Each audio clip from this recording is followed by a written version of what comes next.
Je vais vous raconter une histoire. C'est l'histoire d'un lapin.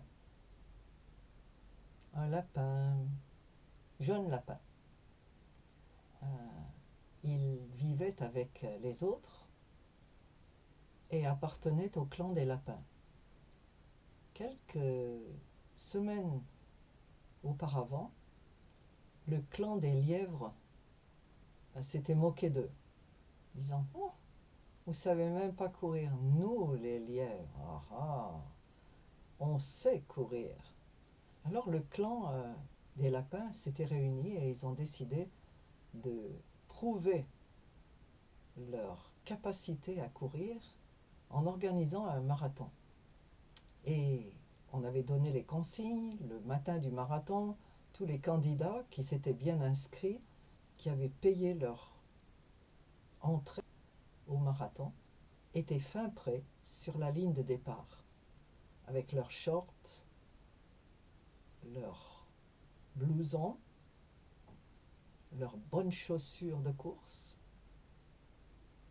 Ils avaient suivi un régime depuis quelques jours pour être en pleine forme et ils s'apprêtaient à courir le marathon, rêvant tous de gagner la première place.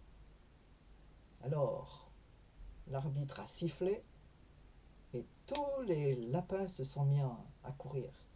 Et ils couraient, ils couraient, ils couraient, et ils couraient, ils couraient, ils couraient. Et bien sûr, beaucoup de gens étaient venus les voir. Et tous n'étaient pas animés de bonnes intentions. Il y avait bien sûr la famille, les amis, les collègues, les étudiants.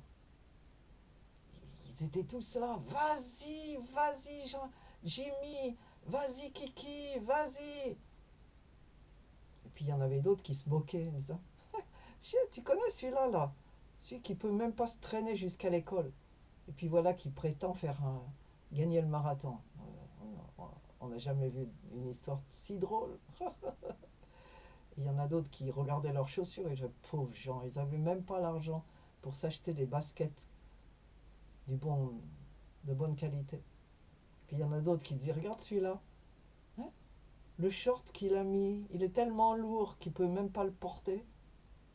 Et puis il y en a d'autres qui parlaient de la météo: mais regarde ça, il va pleuvoir. Je t'avais dit qu'il allait pleuvoir. Et les autres disent: mais non, il y a trop de soleil, les rayons du soleil, mais ils vont être épuisés. Et puis il y en a un autre qui parlait du vent. Le vent est dans la mauvaise direction. Ils sont contre le vent. Ils vont pas y arriver. Il y en a d'autres qui disaient: ah, tu as vu Johnny, tu crois qu'il est fin prêt? Non, je l'ai jamais vu se préparer. Tu l'as vu courir, toi, hier, avant-hier? Non. Non, il mangeait. Il mangeait une énorme baguette. Ah, c'est pas ça qui va l'aider à courir, hein. Et les gens parlaient, parlaient, parlaient, parlaient. Il y avait ceux qui les encourageaient, il y avait les autres qui se moquaient d'eux. Et petit à petit, on a remarqué, quand on regarde bien, on a vu que, en fait, tous ceux qui étaient les supporters étaient à droite sur la route. Et ils criaient très fort: vas-y, vas-y, tu peux le faire, du courage. Et tout au long des kilomètres, la foule était là, la même foule, le même genre de foule, avec leurs moqueries, leurs encouragements, le bruit qu'ils faisaient. Il y en a qui étaient là avec des sifflets, des trompettes. À gauche, il y avait tous ceux qui se moquaient. N'en parlons pas, et c'est pas. En fait, j'aurais jamais dû même me déplacer, j'aurais pu tranquillement rester à la maison et peut-être même regarder ça à la télé. Pourquoi je suis venu pour voir des gens qui ne savent même pas courir? En fait, j'aurais fait mieux que ça. Toutes ces critiques en herbe. Et il courait, il courait, il courait, mais il y en a qui écoutaient et qui entendaient toutes les critiques. Et on entend toujours plus les critiques que les compliments.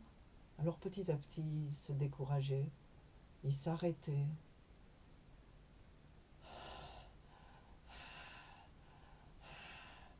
Oh. Et puis puis la colline est arrivée, la première colline, la deuxième, la troisième, oh là là là là là, je crois que j'arriverai plus. Et puis il y en a qui se sont assis par terre et qui se sont dit bon c'est fini. Une autre fois, on verra. Il y en a qui se sont laissés tenter par un bon sandwich tendu par une bonne âme du public. D'autres, on leur a offert de l'eau et ils buvaient, buvaient, buvaient comme des troupes, ils étaient épuisés. Et petit à petit, leur nombre a diminué. Le nombre diminuait, diminuait, diminuait encore, diminuait encore. Et vers le 35e kilomètre, il n'était plus qu'une poignée à courir encore. Et les autres qui s'étaient arrêtés leur criaient mais c'est pas la peine de continuer. Allez, tu vas pas te tuer, tu veux pas mourir aujourd'hui. Viens vite, allez, te reposer.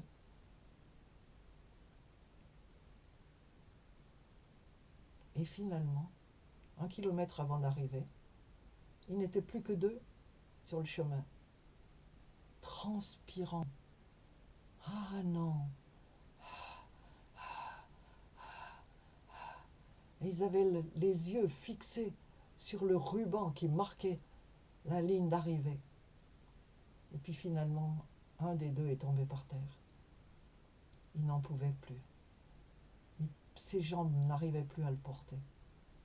Et finalement, celui qui restait, a franchi dans un bel élan la ligne d'arrivée. Et dès qu'il a traversé la ligne, dès qu'il a passé, tous les médias du village sont arrivés pour l'interviewer. Alors, comment vous avez fait? Est-ce que vous êtes au courant? Tout le monde a abandonné, vous êtes le seul. Bravo, mais vraiment, vous l'avez bien mérité. Et c'est à ce moment-là qu'ils ont trouvé le secret de sa réussite.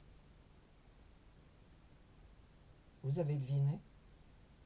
Il était sourd-muet. Sourd-muet.